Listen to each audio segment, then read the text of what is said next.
Assalamualaikum warahmatullahi wabarakatuh. Nama saya Niken Wahyuni Mumpuni. Di sini sebagai dosen di Prodi Hukum Fakultas Ekonomi dan Sosial Universitas Jenderal Ahmad Yani Yogyakarta. Di mana salah satunya saya sebagai dosen pengampu untuk mata kuliah Hukum Acara Pengadilan Tata Usaha Negara. Di sini akan nantinya saya memaparkan beberapa hal berkaitan tentang mata kuliah Hukum Acara Peradilan Tata Usaha Negara, di mana mata kuliah Hukum Acara Tata Usaha Negara di sini merupakan mata kuliah dengan bobot 2 SKS, kemudian mata kuliah wajib bagi mahasiswa untuk menempuhnya.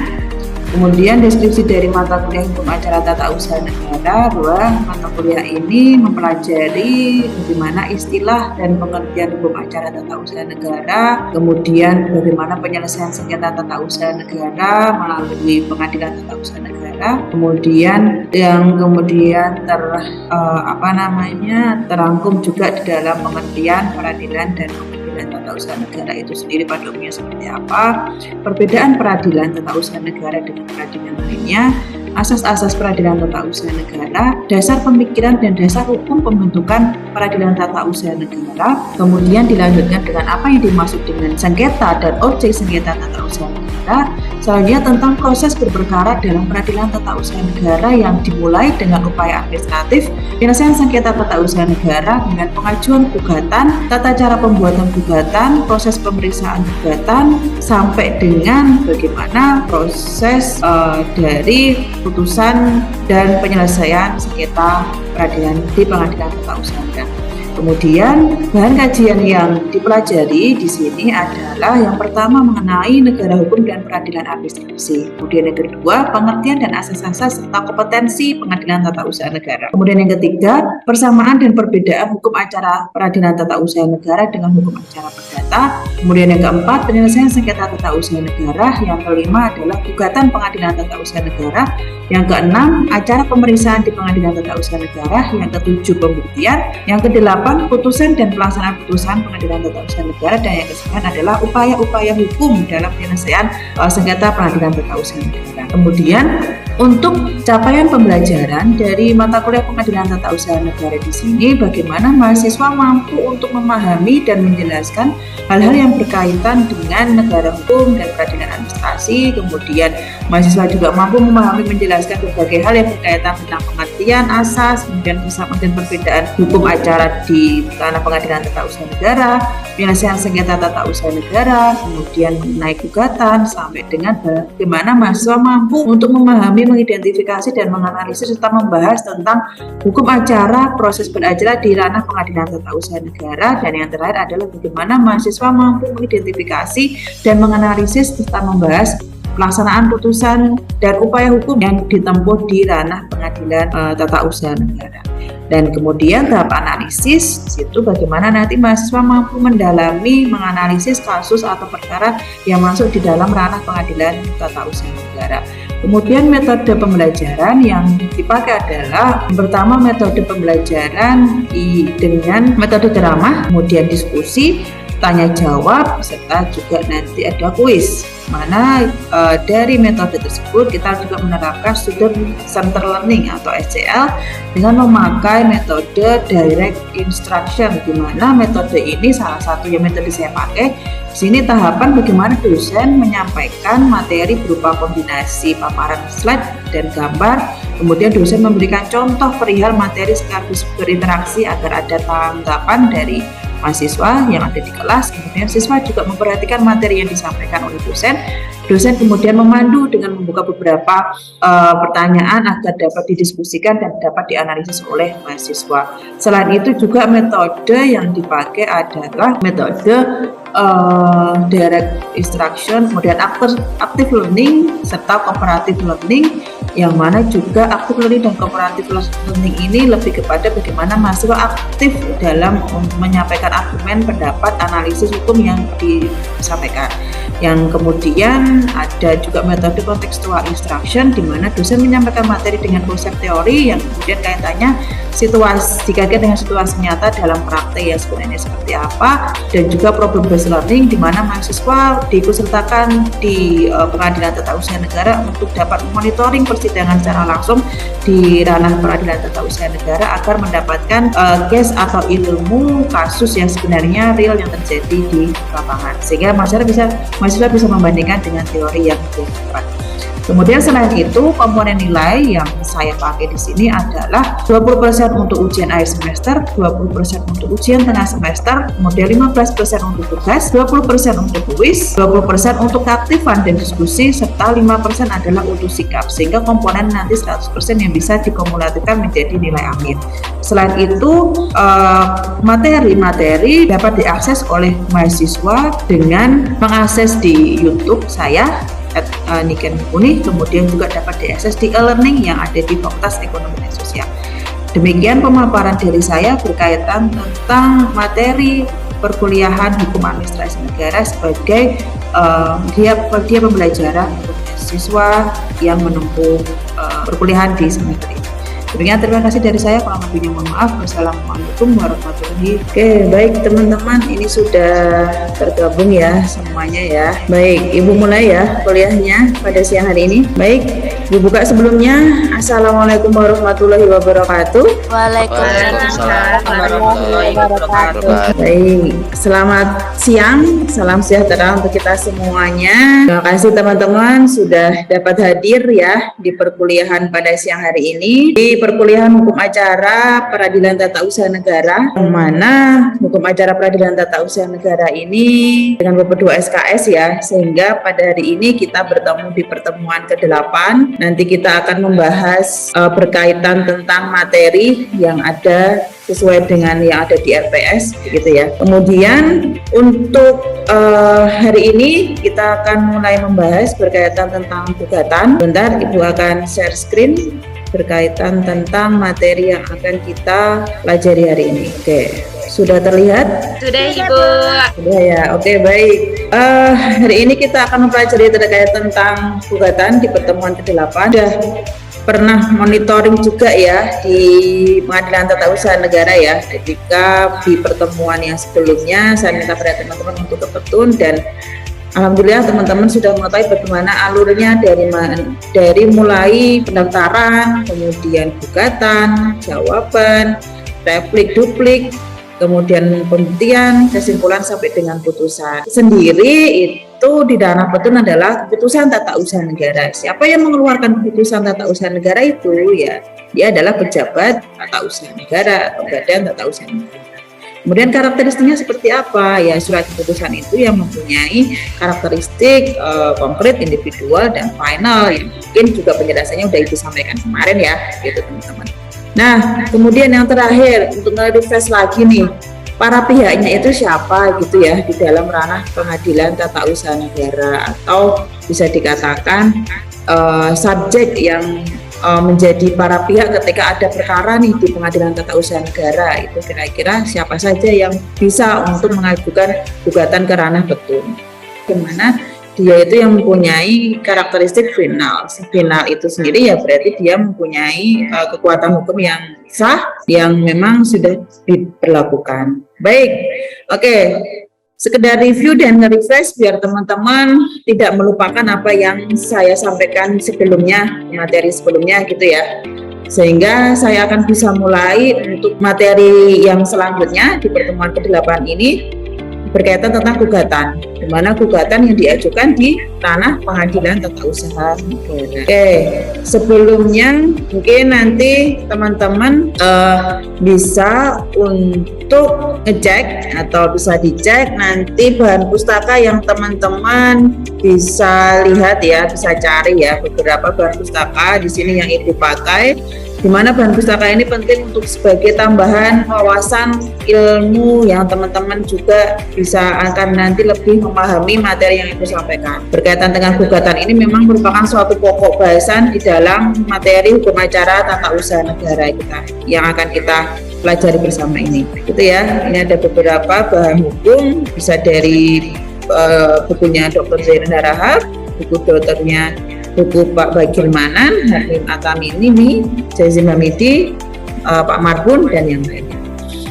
Oke, nanti silahkan dicari referensinya untuk sebagai tambahan. Baik, kita masuk di dalam pengertian nanti terkait tentang gugatan pengadilan tata usaha negara. Nah, seperti yang kita tahu ya teman-teman ya, mungkin terkait dengan gugatan itu sama ranahnya seperti yang ada di hukum acara perdata ya.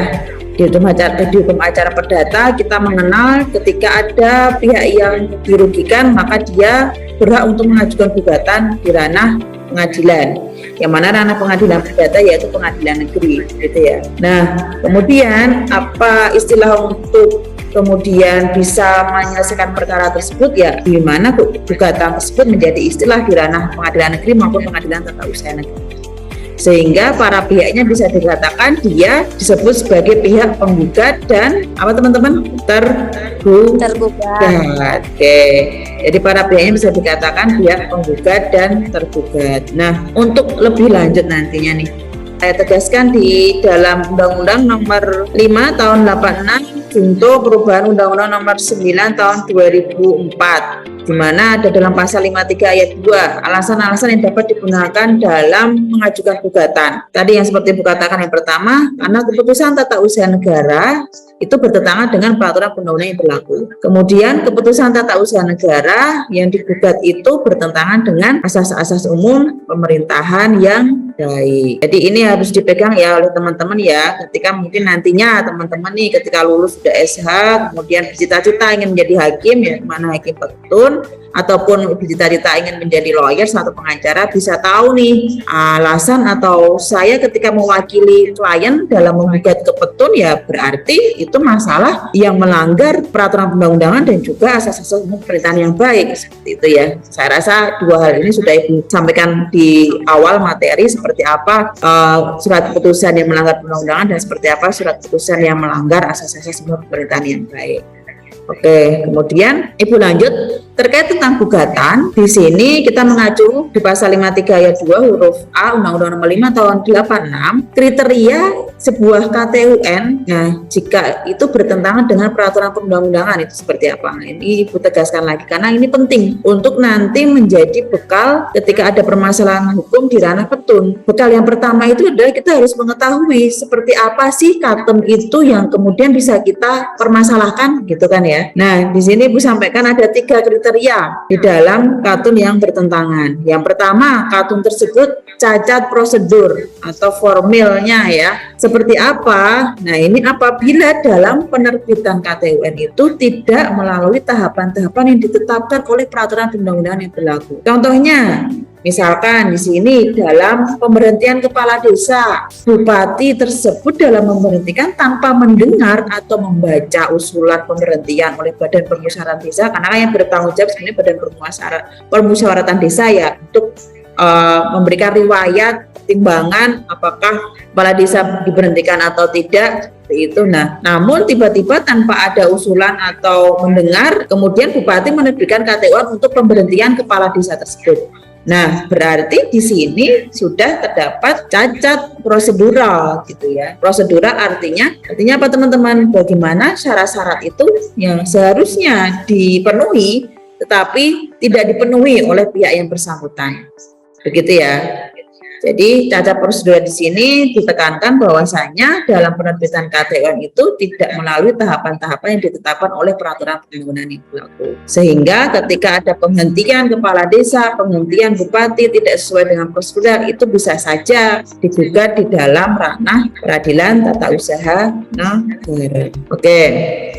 Kemudian yang kedua, karena cacat substansi atau material. Cacat substansi atau material ini apabila dalam penerbitan KTUN itu tidak berdasarkan pada materi yang telah ditetapkan oleh peraturan perundang-undangan yang berlaku. Contohnya, penerbitan KTUN atau keputusan tata usaha negara tentang pendirian bangunan, padahal bangunan tersebut, struktur letak bangunan itu menurut peraturan perundang-undangan yang berlaku dilarang gitu ya untuk didirikan atau untuk berdiri suatu kawasan, sehingga secara substansi, artinya kalau substansi itu adalah isi dari KTUN gitu ya. Kalau yang tadi secara prosedur berarti masih secara formilnya, syarat-syaratnya yang untuk pengajuan gugatan atau untuk pengajuan penerbitan SK itu sudah sesuai atau belum. Nah, tapi yang kedua ini sudah secara isinya atau substansi. Katun itu sudah terbit, tetapi ternyata itu melanggar peraturan perundang-undangan yang mana katun itu isinya untuk pendirian suatu bangunan, tetapi secara peraturan perundang-undangan ternyata letak bangunan tersebut tidak bisa untuk didirikan bangunan itu. Maka secara substansi KTUN tersebut bisa menjadi ciri atau salah satu syarat bisa untuk yang merasa dirugikan, masyarakat yang merasa dirugikan itu bisa untuk menggugat ke ranah peradilan tata usaha negara. Oke, sampai di sini paham ya teman-teman ya? Apa ada yang ditanyakan? Lanjut ya. Ya, Bu. Oke, lanjut. Yang terakhir, cacat wewenang. Terkait cacat wewenang di sini dikaitkan dengan kompetensi jabatan yang kemungkinan ada 3 bentuk. Yang pertama menyangkut tentang kompetensi absolut, yang kedua menyangkut tentang kompetensi relatif, dan yang ketiga karena tidak berwenang dari segi waktu. Nah, jadi kalau untuk kompetensi relatif sendiri berkaitan tentang bagaimana wilayah hukum yang mana apakah masuk di wilayah hukum daerah, misalkan Kabupaten Semarang atau Kabupaten Sleman, wilayah DIY ataupun di Jawa Tengah seperti itu ya, itu berkaitan tentang kompetensi wilayah. Nah, itu jika kita kaitkan dengan lingkup peradilan. Namun di sini kita juga harus menarik kembali di mana cacat wewenang yang ada di sini juga pun hampir sama berkaitan tentang lingkup absolut maupun lingkup relatifnya, kompetensi relatifnya. Seperti yang di sini dicontohkan di mana apabila surat keputusan yang dikeluarkan oleh pejabat tun gitu ya, apabila surat keputusan tersebut itu misalkan contohnya apabila ada camat yang dia mengambil alih wewenang bupati dalam pemberhentian kepala desa. Nah, ini merupakan salah satu bentuk cacat wewenang karena ini kan bukan merupakan suatu kewenangan dari camat gitu ya, dia mengambil alih wewenang bupati dalam pemberhentian kepala desa.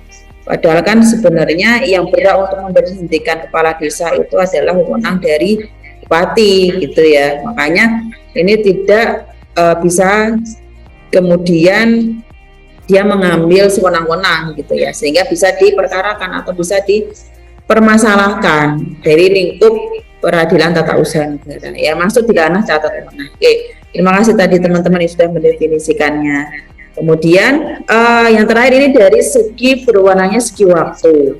Nah, teman-teman apakah mengingat bagaimana ketika keputusan tata usaha negara itu rentan waktunya berapa lama, berapa hari atau berapa bulan ya ketika seseorang itu bisa mengajukan gugatan ke ranah tun ketika surat keputusan itu diketahui atau surat keputusan itu ditetapkan, tetapi jangka waktunya berapa lama kira-kira? Berapa? 90 hari sejak diketahuinya petun tersebut. Sejak diketahuinya petun tersebut. Berapa lama? 90 hari, Bu. Baik, bagus sekali Dewangkara Karya ya.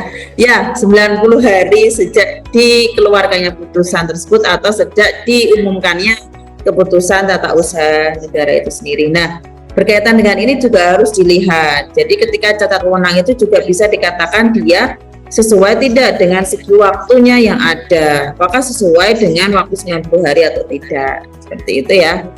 Kemudian yang kedua, apabila penggugat beralamat di Semarang, sedangkan yang digugat adalah Kepala Kantor Pertanahan Kabupaten Semarang, tugas 1, Kakanwil BPN Provinsi yang ada di Jakarta, yang ada di Jawa Tengah, tergugat 2, Kepala BPN Pusat yang ada di Jakarta sebagai tergugat 3, dan Presiden sebagai tergugat 4. Nah, di manakah gugatan itu dapat diajukan? Nah, ini ada case nih, 2 case nih. Kalau teman-teman tadi sudah memahami, sudah paham, berarti bisa menjawab 2 hal ini gitu ya.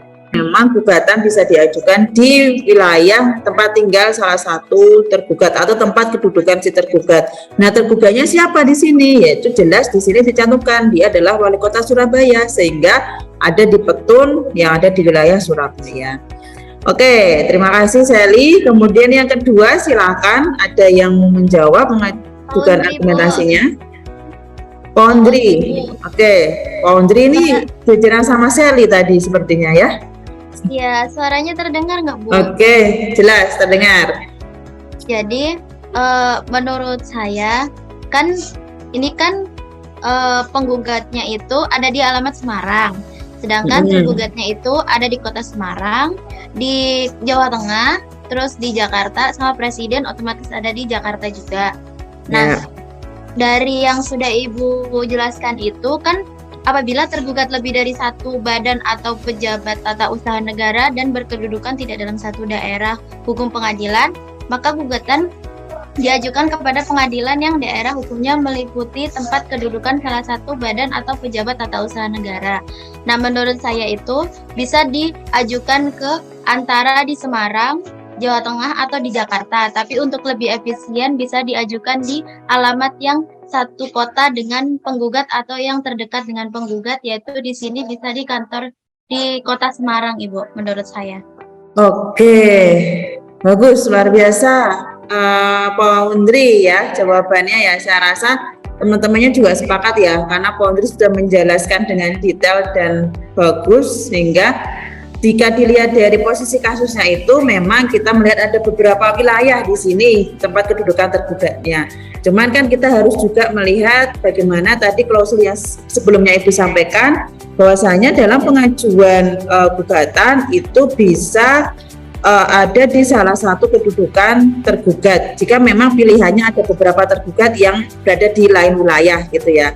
Nah, kita harus mengacu juga prinsip efektivitas waktu dan juga melihat dari sisi apakah ketika penyelesaian itu saksi-saksi yang dihadirkan juga terdekat atau tidak, banyak yang mana, seperti itu ya. Dan yang disampaikan oleh Pak Andri juga tadi yang memungkinkan juga, karena mungkin terguganya itu ada ya, di sini kita melihat ada dua-dua, jika dimungkinkan untuk di Petun Semarang, dan di Petun Semarang pun juga semisal ada sanksi yang banyak juga di situ, bisa juga dikatakan itu bisa masuk ke ranah pengadilan tata usaha negara Semarang.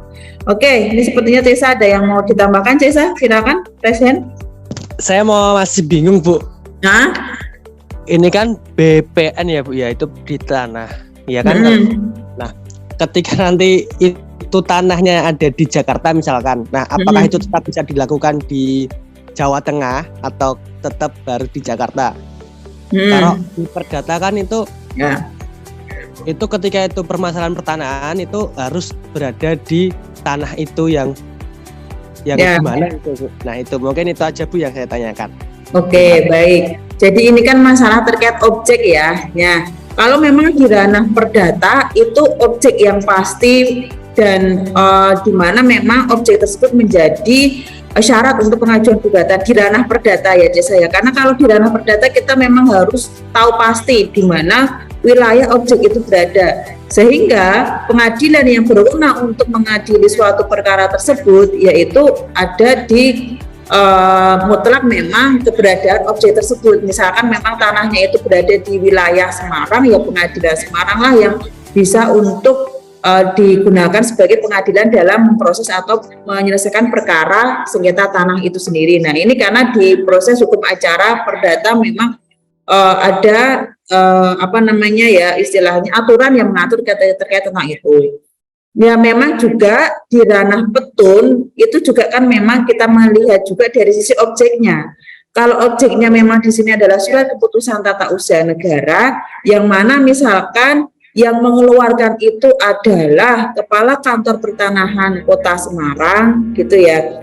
Nah, cuman memang masih ada erat kaitannya dengan beberapa wilayah atau instansi yang kemudian instansi tersebut berwenang juga dalam hal untuk mengeluarkan surat keputusan itu sendiri. Sehingga saya rasa hukum acara di ranah petun dan ranah perdata itu memang berbeda. Yang perdata itu memang dia mengkonkretkan objeknya itu gimana, kemudian baru pengadilannya itu bisa dikatakan dia berwenang untuk mengadili. Tetapi kalau di ranah petun itu kita melihat dulu siapa saja yang ada kaitannya di dalam pengeluaran keputusan surat keputusan itu sendiri gitu ya. Kalau ada erat kaitannya, maka di sini ditegaskan tadi yang sudah Ibu jelaskan tadi bahwasanya kedudukan yang bisa dijadikan untuk wilayah penyelesaian perkara di ranah petun, yaitu kita bisa memilih wilayah pengadilannya itu di mana daerah hukumnya seperti itu. Karena masih ada rentetan kaitannya dengan beberapa badan atau pejabat tata usaha negara yang berwenang.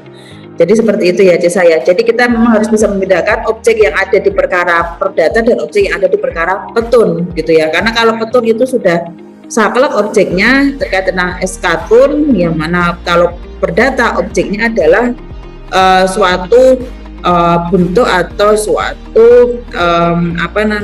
objek yang memang disengketakan gitu ya. Jadi mungkin teman-teman harus bisa membedakan itu ya Cesa ya.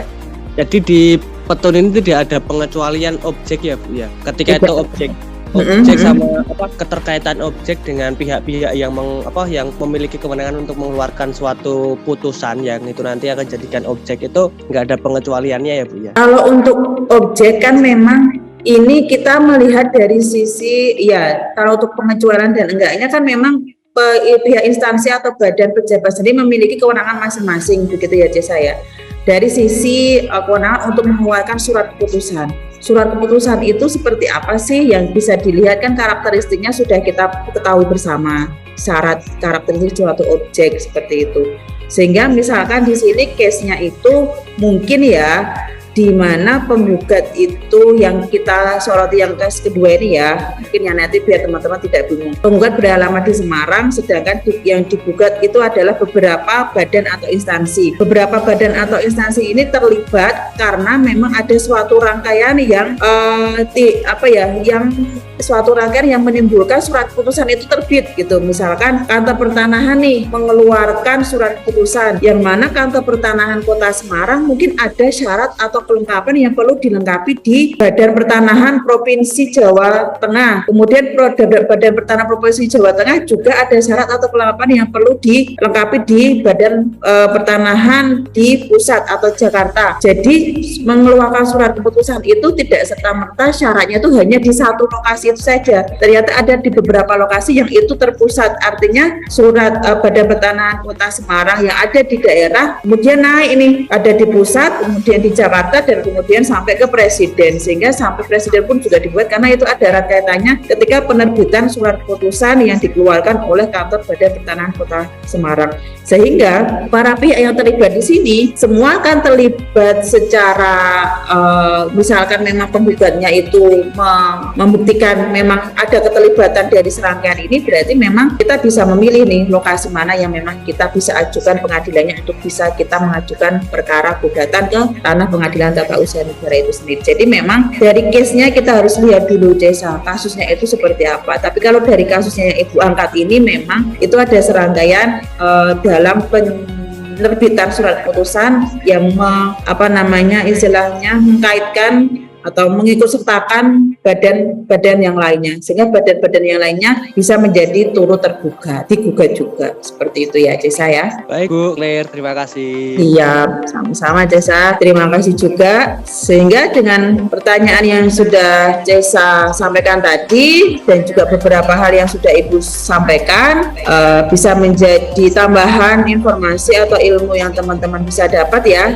Semoga kita bisa mengambil apa yang sudah teman-teman terima. Semoga nantinya teman-teman bisa mempelajari lebih dalam lagi dan kita bisa bertemu lagi di materi yang selanjutnya gitu ya, di pertemuan yang selanjutnya nanti untuk kita bahas dan kita review kembali materi yang sudah kita pelajari bersama hari ini. Baik, bisa Ibu cukupkan ya teman-teman sekalian ya. Bisa Bu. Baik. Kalau begitu mungkin setelah ini nanti kita ada kuis ya yang bisa teman-teman kerjakan. Teman-teman bisa mengevaluasi juga dari kuis tersebut gitu ya. Semoga nanti diberikan hasil yang terbaik. Oke, sudah tergabung, sudah banyak ini teman-teman semuanya. Jadi saya taruh dulu ada 46. Saya screenshot dulu. Baik. Kalau begitu Ibu cukupkan ya Kurang lebihnya mohon maaf. Terima kasih. Wassalamualaikum warahmatullahi wabarakatuh. Waalaikumsalam. Waalaikumsalam warahmatullahi wabarakatuh. Terima kasih. Waalaikumsalam. Terima kasih Bu. Ya, sama-sama. Matur nuwun. Ibu.